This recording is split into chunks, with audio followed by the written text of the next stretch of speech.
Hello everybody. We'll continue with the subject fluid mechanics. We were discussing the chapter pressure and its measurements. So let's continue. We've covered static pressure, pressure head at a point or pressure head of a liquid, Pascal's law, atmospheric pressure, absolute pressure, gauge pressure, vacuum pressure, and we've discussed numerical problems pertaining to all these topics. So today we will actually start the measurement part of pressure. So measurement कैसे करते हैं pressure की measurement करने के लिए हमारे पास दो instruments होते हैं। एक को बोला जाता है मैनोमीटर और दूसरे को बोला जाता है मैकेनिकल गेजेस या मैकेनिकल गेज।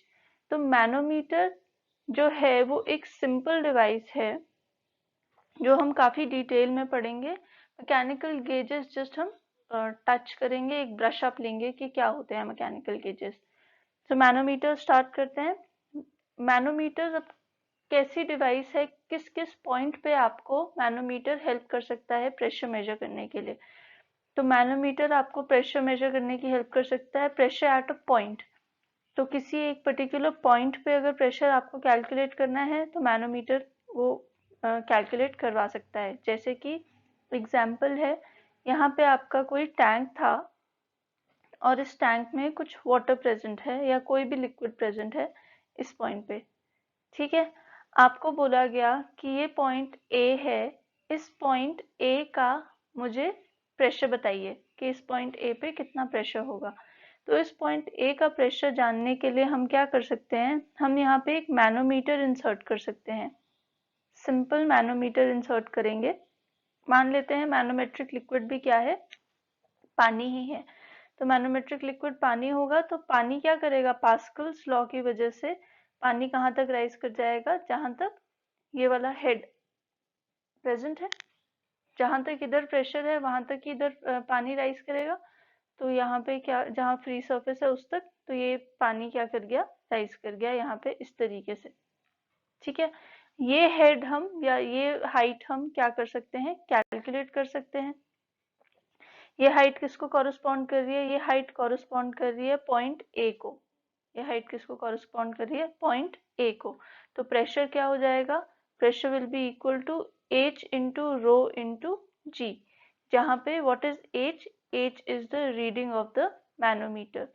एच क्या है, रीडिंग ऑफ द मैनोमीटर। अब यहाँ पे ऐसा भी हो सकता है कि आपका पानी के बजाय कोई और लिक्विड प्रेजेंट हो। तो यहाँ पे जो मैं लिक्विड यूज कर रही हूँ वो हम बदल भी सकते हैं। अगर मैं वो लिक्विड बदल देती हूँ तो ये एच की वैल्यू जो है वो बदल जाएगी। अगर लिक्विड डेंसर देन वाटर होगा, अब ध्यान से सुनिए, अगर लिक्विड डेंसर देन वाटर है, मैं यहाँ पे ड्रॉ करने की कोशिश करती हूँ। अगर लिक्विड डेंसर देन वाटर है तो मैं अब यहाँ पे मैंने क्या किया है, मैंने इस टैंक को अटैच करा है दो मैनोमीटर से। ये मैंने अटैच नहीं किया है मैनोमीटर 3, पर आप अज्यूम कर सकते हैं कि अगर मैं ये मैनोमीटर 2 हटा दूं तो यहाँ पे क्या आ जाएगा, मैनोमीटर 3 आ जाएगा। सिर्फ समझाने के लिए मैं इसको इस तरीके से ड्रॉ करती हूँ। ये जो ये डॉटेड लाइन है ये मुझे बता रही है कि ये इस पानी का सरफेस या इस पानी का लेवल, फ्री सरफेस कौन बता रहा है मुझे, ये डॉटेड लाइन बता रही है। क्लियर। तो मैं क्या बोल रही हूँ कि अगर मैंने इस मैनोमीटर में भी क्या डाला है, पानी डाला है, तो हाइट कितनी रहेगी, हाइट रहेगी equal to the height of water in the free surface. अगर यहाँ का लिक्विड और यहाँ का लिक्विड सेम है, मैनोमेट्रिक लिक्विड और जो लिक्विड आप यहाँ पे डाल रहे हैं वो सेम है, तो उसमें जो हाइट राइज करेगा वो किस तक करेगा, सेम लेवल तक राइज करेगा। ठीक है, बट अगर मैं लिक्विड चेंज कर दूं, अगर मैं मान लीजिए लिक्विड, कोई ऐसा लिक्विड ले लूं रो 2 which is denser than water, row 2 is denser than water, denser than water मतलब इसकी वैल्यू 1 से ज्यादा होगी, तो मेरी जो हाइट है वो हाइट रिड्यूस हो जाएगी। जो हाइट राइज कर रही है, आप शेडिंग से देख सकते हैं, ये जो हाइट राइज करेगी पानी की वो क्या होगी, रिड्यूस हो जाएगी। तो ये इसको H1 बोल दिया, इसको H2 बोल दिया। तो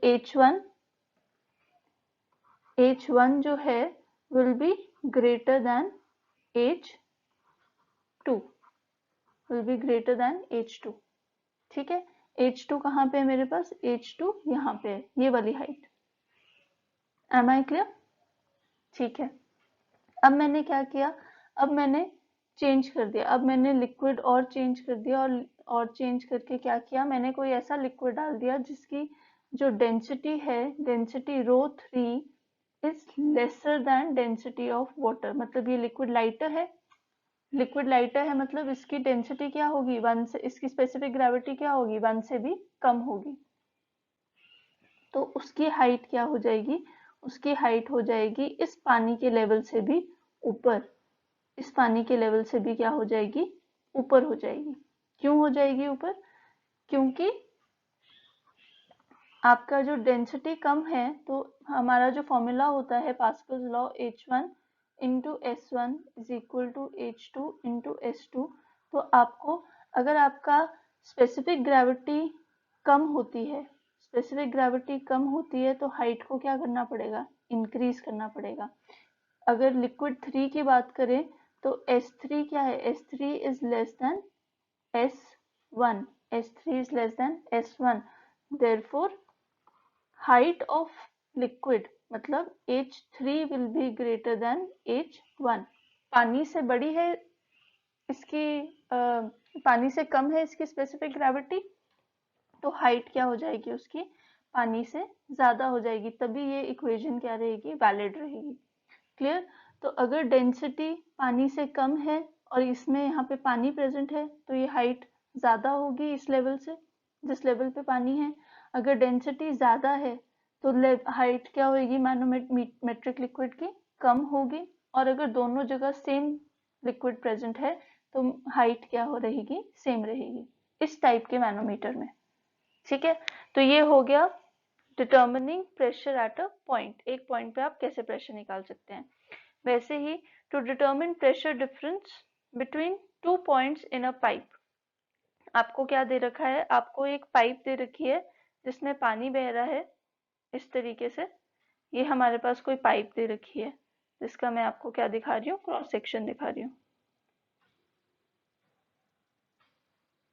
cross section sorry L section दिखा रही हूँ। ठीक है, पानी इस डायरेक्शन में फ्लो कर रहा है। पानी अगर इस डायरेक्शन में फ्लो कर रहा है तो हम बोल रहे हैं कि हमें पास 2 पॉइंट्स हैं, पॉइंट ए है और पॉइंट बी है। मुझे बोला गया है पॉइंट ए और पॉइंट बी के बीच में प्रेशर डिफरेंस कैलकुलेट करें। पॉइंट ए और पॉइंट बी के बीच में अगर मुझे प्रेशर डिफरेंस कैलकुलेट करना है, मैं क्या लगाऊंगी, यहाँ पे मैनोमीटर लगा दूंगी। सिंपल एक यूट्यूब मैनोमीटर लगा दिया मैंने इस तरीके से, और इसके बीच में हमने क्या डाल दिया, इसके बीच में हमने मर्क्यूरी ऐड कर दिया। तो मर्क्यूरी ऐड कर देंगे यहाँ पे इस तरीके से, और ये मर्क्यूरी हमें क्या बता देगा, ये मर्क्यूरी का और पानी का जो लेवल है ये मुझे बता देगा कि प्रेशर कहाँ पे ज्यादा है या प्रेशर कहाँ पे कम है। नेक्स्ट आता है, तो ये हो गया pressure between pressure difference between 2 points in the same pipe. यहाँ पे पाइप क्या थी, सेम थी, ए और बी किस पाइप के हैं, सेम पाइप के हैं। ठीक है, अब दूसरा थर्ड एग्जांपल देखते हैं, pressure difference between 2 pipes. 2 pipes का क्या मतलब है, हमने क्या किया, हमने 2 पाइप्स ले ली इस तरीके से, और इन 2 पाइप्स में हमारे पास 2 पॉइंट्स आ गए, एक पॉइंट आ गया पॉइंट ए और दूसरा पॉइंट आ गया पॉइंट बी। अब आपने इनके बीच में प्रेशर डिफरेंस कैलकुलेट करना है, तो हम क्या करेंगे, हम मैनोमीटर लगा देंगे इस तरीके से, इस तरीके से हमने मैनोमीटर अटैच कर दिया। और ये जो ये अटैच्ड मैनोमीटर है, इसके अंदर का जो लिक्विड है ये हमें बता देगा, मैनोमेट्रिक लिक्विड, कि किस पाइप में प्रेशर ज्यादा है, पाइप ए में प्रेशर ज्यादा है कि पाइप बी में प्रेशर ज्यादा है। क्लियर? तो ये जो ये प्रेशर डिफरेंस आ रहा है ये हमें बता देगा, ये एच, यहाँ पे भी इस तरीके से ये क्या है आपका एच। ठीक है, तो ये हमें क्या बता रहा है, ये हमें बता रहा है कि पानी जो है या जो 2 पॉइंट्स हैं इनकी किस पॉइंट पे ज्यादा प्रेशर है और किस पॉइंट पे कम प्रेशर है। Am I clear? तो ये डिफरेंट टाइप के मैनोमीटर्स हम यूज करके ये बता सकते हैं इन 3 पॉइंट्स पे pressure at a point same pipe में दो पॉइंट्स में डिफरेंस और दो डिफरेंट पाइप्स में प्रेशर डिफरेंस।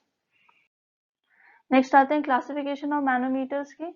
मैनोमीटर्स दो टाइप के हो सकते हैं, open type manometers. Open type manometers मतलब कि दो जो एक एंड है मैनोमीटर का, आपने जैसे अभी हमने टैंक में बनाया था तो एक एंड मैनोमीटर का क्या था, खुला था। खुला किसको था, एयर को। ये यहाँ से ओपन है तो इसको क्या बोला जाता है, ओपन टाइप मैनोमीटर। क्लियर। अगर दोनों एंड्स जो हैं वो क्या हो, क्लोज्ड हो, अगर दोनों एंड्स क्या हो, क्लोज्ड हो, तो उसको क्या बोला जाता है, डिफरेंशियल मैनोमीटर। यहाँ पे दोनों एंड्स क्लोज्ड है तो ये कैसा हो जाएगा हमारे पास, differential manometer.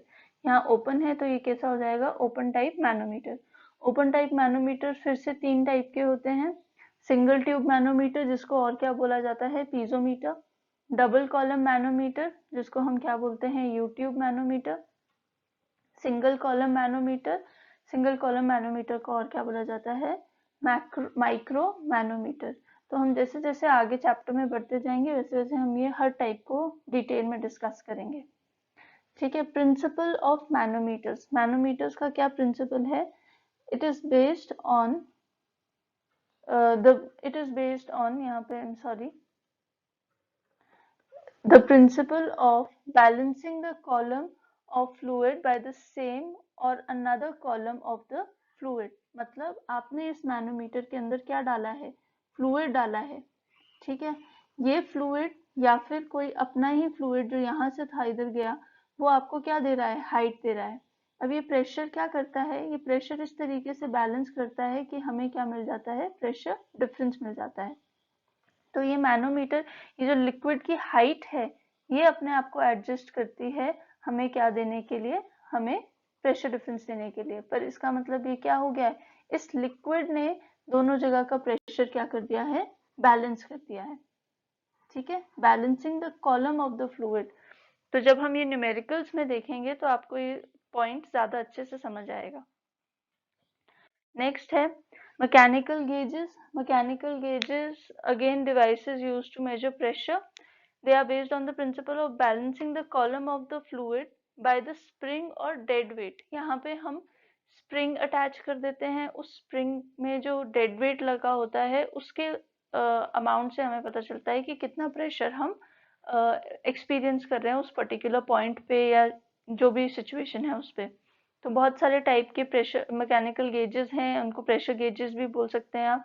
Burdens pressure gauge, pressure gauge, diaphragm pressure gauge, dead weight pressure gauge, bellow pressure gauge.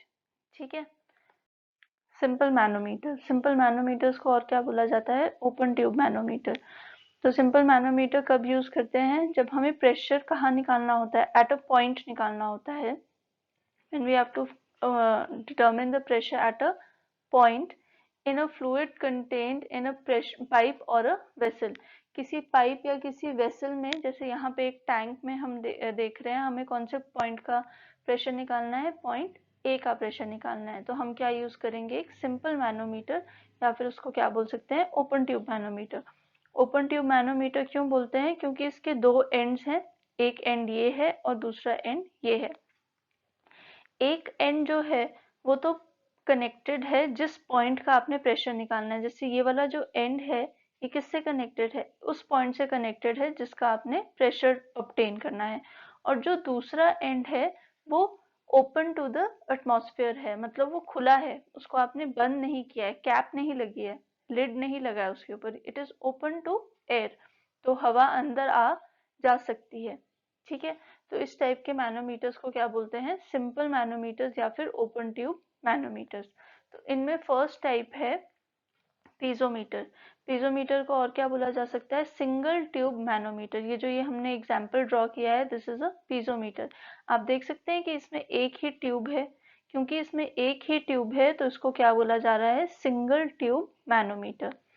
It is a vertical tube with one end open to the atmosphere and the other end connected to the point whose pressure is to be measured। अब इस tube को देखिए, ये vertical tube है, इसका एक end connected to the point है जिसका प्रेशर कैलकुलेट करना है, और दूसरा एंड जो है it is open to the atmosphere. The glass tube should not be inside the pipe beyond its surface. तो इस ग्लास ट्यूब को आपने बहुत अंदर तक नहीं इंसर्ट करना है, क्योंकि फिर रीडिंग जो है वो गलत हो जाएगी। क्लियर? तो नेक्स्ट देखते हैं लिमिटेशंस ऑफ पीजोमीटर्स। अब इसकी लिमिटेशन क्या है?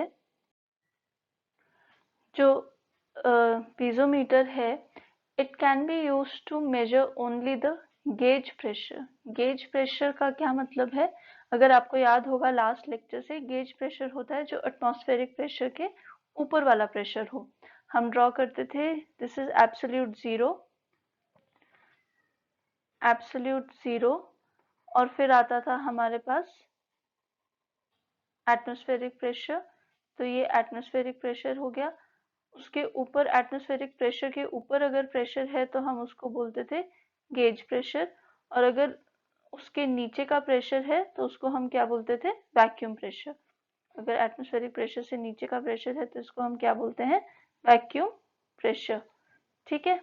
तो आपने क्या करना है, ये बोलता है कि जो एटमॉस्फेरिक प्रेशर है इसके ऊपर का जो प्रेशर है वही प्रेशर हम मेजर कर सकते हैं पीजोमीटर से। क्यों? क्योंकि अगर एटमॉस्फेरिक प्रेशर से कम का प्रेशर है, ये एंड क्या है? ओपन है, ओपन टू एयर है। तो यहाँ पे ऐसा तो हो ही नहीं सकता कि आपने अगर पीजोमीटर इंसर्ट किया तो यहाँ पे एटमॉस्फेरिक प्रेशर से कम का प्रेशर हम मेजर कर पाएंगे। तो एयर क्या कर जाएगी? एयर सारी जगह ऑक्यूपाई कर लेगी। Am I clear? तो क्योंकि एंड इसका ओपन है, आप मैक्सिमम जो प्रेशर, मिनिमम जो प्रेशर आप मेजर कर सकते हैं वो किसके इक्वल हो सकता है? एटमॉस्फेरिक प्रेशर के इक्वल ही हो सकता है, मतलब जीरो प्रेशर है। ठीक है? ये जो आपको हाइट बताएगा, ये हाइट किसको कॉरस्पॉन्ड कर रही है? ये हाइट कॉरस्पॉन्ड कर रही है गेज प्रेशर को, कि ये जो प्रेशर एच है, this is above the atmospheric pressure. Am I clear? तो इस केस में आप कभी भी नहीं वैक्यूम प्रेशर यूज कर सकते, मेजर कर सकते यूजिंग अ पीजोमीटर। क्यों? क्योंकि एक end of the tube is open to atmosphere, open to air. ठीक? दूसरा है कि आप मॉडरेटली हाई या मॉडरेटली लो प्रेशर ही मेजर कर सकते हो। अगर आपको बहुत हाई प्रेशर मेजर करना है, तो बहुत हाई प्रेशर मेजर करने के लिए मुझे जो पीजोमीटर का साइज चाहिए वो भी क्या हो जाएगा? बहुत हाई हो जाएगा। ठीक है? अब इतनी बड़ी आपको जब पीजोमेट्रिक ट्यूब लगानी पड़ेगी तो उसकी रीडिंग लेना हमारे लिए क्या हो जाता है? इम्पॉसिबल हो जाता है। ट्यूब डेलिकेट टू हैंडल हो जाती है और एक्यूरेसी भी डिक्रीज कर जाती है। तो हम इससे कौन से प्रेशर्स मेजर करते हैं? मॉडरेट प्रेशर्स, जो ना ज्यादा बड़े हैं ना ज्यादा कम है। ठीक है? फिर आता है कि आप इसमें सिर्फ लिक्विड्स का प्रेशर मेजर कर सकते हो, मतलब यहाँ पे जो फ्लूइड प्रेजेंट होना चाहिए वो क्या हो सकता है? सिर्फ लिक्विड हो सकता है। यहाँ पे गैस नहीं प्रेजेंट हो सकती, क्योंकि आपका एक एंड ओपन है। अगर आपने यहाँ पे गैस प्लेस कर दी तो वो गैस क्या कर जाएगी? एस्केप कर जाएगी। ठीक है?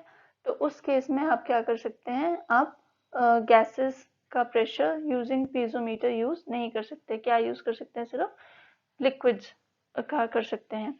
अब ये जो हाइट h मैंने ड्रॉ करी है यहाँ पे, this height represents the पीजोमेट्रिक reading या रीडिंग ऑफ द पीजोमीटर। ये हाइट h क्या है? Reading of the piezometer. और गेज प्रेशर क्या है हमारे पास? गेज प्रेशर है जो एटमॉस्फेरिक प्रेशर के ऊपर का प्रेशर है, h रो g। h क्या है? ये वाली हाइट। रो किसका है? रो इस फ्लूइड का रो है, जो फ्लूइड आप इस पीजोमीटर में यूज कर रहे हैं। जनरली हम पीजोमीटर में सेम फ्लूइड यूज करते हैं, पर यहाँ पे आप कोई भी फ्लूइड यूज कर सकते हो, डेंसिटी ऑफ द लिक्विड। और जी तो आपको पता ही है 9.81 एक्सेलरेशन ड्यू टू ग्रेविटी। ठीक है? कुछ न्यूमेरिकल्स देखते हैं पीजोमीटर पे। अब मैंने आपको ऑलरेडी समझा दिया है कि जब पीजोमीटर की बात हम करते हैं तो पीजोमीटर में जो लिक्विड है वो डिपेंड करता है कि उसकी स्पेसिफिक ग्रेविटी टैंक के लिक्विड से ज़्यादा है कि टैंक के लिक्विड से कम है। तो एग्जाम्पल देखते हैं। A piezometer tube is fitted to a tank containing water at a point 0.5 meters above the bottom of the tank. The liquid in the manometer is carbon disulfide having a specific gravity of 1.9. Determine the height of free surface above the bottom of the tank. The pressure reading in the piezometer is 0.4 meters. Also find out the pressure intensity at the bottom of the tank. तो simply पहले draw करते हैं कि वो क्या हमें situation दी है। पहले तो हमें ये समझ आ रहा है कि हमें कोई टैंक दे रखा है, तो हमने ये टैंक ड्रॉ कर लिया। ठीक है, अब टैंक के अंदर क्या प्रेजेंट है? टैंक के अंदर वाटर प्रेजेंट है, तो ये हमने वाटर शो कर दिया कि यहाँ तक अज्यूम कर लेते हैं कि इस हाइट तक कोई वाटर प्रेजेंट है टैंक के अंदर। क्लियर? अब बोलता है कि आपने जो पॉइंट लिया है वो कितनी ऊपर लिया है? आपने पॉइंट लिया है 0.5 metres above the base of the tank. तो ये हाइट कितनी है? 0.5 मीटर्स। ये हाइट कितनी है आपको दे रखी? 0.5 मीटर्स। तो मुझे जो पीजोमीटर अटैच करना होगा वो भी कहाँ अटैच करना होगा? यहाँ अटैच करूंगी मैं। तो इस तरीके से मैंने क्या कर दिया? पीजोमीटर अटैच कर दिया। ठीक है, अब बोलता है, अब यहाँ पे ये मेरा टैंक कंप्लीट हो गया। अब बोलता है कि हमने क्या डाला है इसके अंदर? Carbon disulphide. कार्बन डाइसल्फाइड किस में प्रेजेंट है? पीजोमीटर में प्रेजेंट है। तो यहाँ पे क्या हमारे पास है? कार्बन डाइसल्फाइड प्रेजेंट है इस तरीके से, जो रेड कलर में मैं आपको शो कर रही हूँ। कार्बन डाइसल्फाइड है। अब देखिए, अब बोलता है कि कार्बन डाइसल्फाइड की जो स्पेसिफिक ग्रेविटी है वो कितनी है? 1.9। 1.9 हमें पता है कि specific gravity of water is equal to 1। यहाँ पे specific gravity of carbon disulphide is equal to 1.9। तो मुझे दिखती सी बात है, which is heavier? Carbon disulphide is heavier than water. Carbon disulphide is heavier than water. तो अगर मैं इक्वेशन लिखूं, SW into HW is equal to SC into HC। ठीक है, तो अब मुझे पता है कि इसकी वैल्यू ज्यादा है, इसकी वैल्यू ज्यादा है, तो इसकी वैल्यू क्या होनी पड़ेगी? कम होनी पड़ेगी, तभी ये इक्वेशन सेटल होएगी। इसकी वैल्यू कम है तो इसकी वैल्यू, हाइट की वैल्यू क्या होनी चाहिए? ज्यादा होनी चाहिए। तो यहाँ पे मुझे देख के पता चल रहा है कि क्योंकि इस कार्बन डाइसल्फाइड की हाइट की जो स्पेसिफिक ग्रेविटी है वो पानी से ज्यादा है, तो इस फ्री वाटर सरफेस लेवल से यहाँ पे पीजोमीटर में लेवल क्या होगा? नीचे होगा। पीजोमीटर में फ्री वाटर सरफेस क्या होगा? नीचे होगा। एम आई क्लियर? तो हमारा पास क्या हाइट आ गई यहाँ पे? This is the reading of the piezometer. ये कुछ रीडिंग ऑफ द पीजोमीटर हमारे पास आ गई।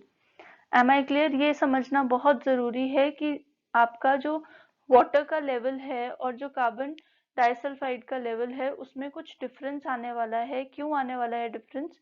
क्योंकि उनकी स्पेसिफिक ग्रेविटीज क्या है? डिफरेंट है। तो ये हमारे पास गिवन था डेटा। और क्या गिवन है? और गिवन है कि जो आपका pressure reading of the piezometer is 0.4। तो ये एच की वैल्यू मुझे कितनी दे दी है उसने? एच की वैल्यू दे दी है 0.4 मीटर्स। पीजोमीटर की रीडिंग कितनी दे दी है उसने मुझे? 0.4 मीटर्स। अब मुझे बोल रहा है कि ये वाली हाइट कैलकुलेट करके बताओ, जो या तो ये वाली हाइट कैलकुलेट करके बताओ या फिर टोटल क्या है इस हाइट को कैलकुलेट करो। इस हाइट को बोल दिया मैंने कैपिटल H। तो इस हाइट को कैलकुलेट करने के लिए मुझे ये हाइट y कैलकुलेट करनी पड़ेगी पहले। तो पहले देखते हैं क्या होगा। ये जो हाइट y है पानी की, ये इसको मैं इस इक्वेशन से लिख सकती हूँ। ये इक्वेशन जो मेरे पास है S1H1 into S1H1 is equal to S2 into H2, इस इक्वेशन से लिखी जा सकती है। तो y किसका है? ये पानी का है। स्पेसिफिक ग्रेविटी किसकी आएगी? पानी की आएगी, into specific gravity of carbon disulphide into height of carbon disulphide. Height of carbon disulphide क्या है? जो पीजोमीटर की रीडिंग है। This is the height of carbon disulphide. तो देखते हैं, वैल्यूज है हमारे पास। y मुझे कैलकुलेट करना है। SC की वैल्यू दे रखी है 1.9, SW की वैल्यू कितनी है? 1, और HC की वैल्यू कितनी है? 0.4। तो this calculates to be 0.76 metres, 0.76 metres. तो पॉइंट ए के ऊपर कितनी हाइट है पानी की? पॉइंट ए के ऊपर पानी की हाइट है 0.76 मीटर्स। ठीक है, तो टोटल हाइट कितनी हो जाएगी? Total height of water in the tank will be equal to, in the tank will be equal to 0.5 नीचे से जो आ रहा था और 0.76 जो पॉइंट ए के ऊपर है। 0.5 यहाँ तक था और इसके ऊपर हमने कैलकुलेट किया H1S1 is equal to H2S2 से कि कितना है 0.76। तो this totals to 1.26 metres, 1.26 metres. तो ये तो आ गया मेरा first part of the question कि determine the height of the free surface above the bottom of the tank. तो फर्स्ट पार्ट तो मेरा क्लियर हो गया, दिस इज कैपिटल H। अब सेकेंड पार्ट में बोलता है कि determine the pressure intensity at the bottom of the tank. तो प्रेशर इंटेंसिटी का फॉर्मूला क्या होता है? P is equal to H into rho into G। तो H कितना है? अब बॉटम ऑफ द टैंक के लिए बोला है, तो बॉटम ऑफ द टैंक के लिए H क्या होगा? टोटल H होगा। तो इस H को मैं क्या लिख सकती हूँ? इस H को मैं कैपिटल H लिख सकती हूँ। तो द वैल्यू इज 1.26। कौन सा लिक्विड प्रेजेंट है? वाटर प्रेजेंट है। तो इसका डेंसिटी कितना हो जाएगा SI में? 1000 into 9.81। So this calculates to be 12360.6 pascals, या फिर आप क्या बोल सकते हो, newton per metre square. So this is the value of pressure intensity at the bottom of the tank. Clear? तो आई होप आपको ये समझ आ गया हो कि हमने ये न्यूमेरिकल किस तरीके से किया है। आपको ये बेसिक फॉर्मूला यूज करना है H1S1, H1S1 is equal to H2S2।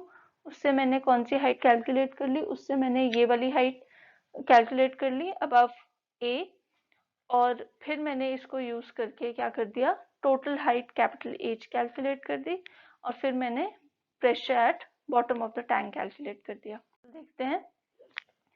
A piezometer tube is connected to a pipe carrying oil of specific gravity 0.85. The oil rises in the tube to a height of 0.8 meters. Determine the pressure in the pipe. Express this pressure equivalent to the pressure head. So इसमें क्या है? आपके पास एक pipe दे रखी है, तो हमने ये पाइप का क्रॉस सेक्शन ड्रॉ कर लिया। पाइप का क्रॉस सेक्शन ड्रॉ कर लिया और हमने बोला कि पाइप के सेंटर का हमें प्रेशर कैलकुलेट करना है। ये अंडरस्टूड सी बात है, अगर ना गिवन हो तो हम पाइप का कहाँ पे प्रेशर कैलकुलेट करते हैं? हमेशा सेंटर पे करते हैं। अब पाइप क्या कैरी कर रही है? पाइप एक लिक्विड या एक ऑयल कैरी कर रही है जिसकी स्पेसिफिक ग्रेविटी कितनी है? 0.85। अब अनलाइक आपका वाटर या अनलाइक टैंक, यहाँ पे पाइप क्या है? पाइप एक क्लोज्ड वेसल है, ठीक है, क्लोज्ड है, और यहाँ पे पानी किससे फ्लो करता है? प्रेशर से फ्लो करता है। तो यहाँ पे अब आपके पास कोई फ्री सरफेस नहीं होगा, पूरे इस पाइप में क्या होगा? पानी प्रेजेंट होगा। तो हमें क्या मेजर करना है? हम यहाँ पे ये पीजोमीटर अटैच कर देंगे इस तरीके से। अब बोलता है इस पीजोमीटर का अपना कोई लिक्विड नहीं है, ये पीजोमीटर कौन सा लिक्विड ले लेता है? जो पाइप में है वही वाला लिक्विड इस पीजोमीटर में राइज कर जाएगा।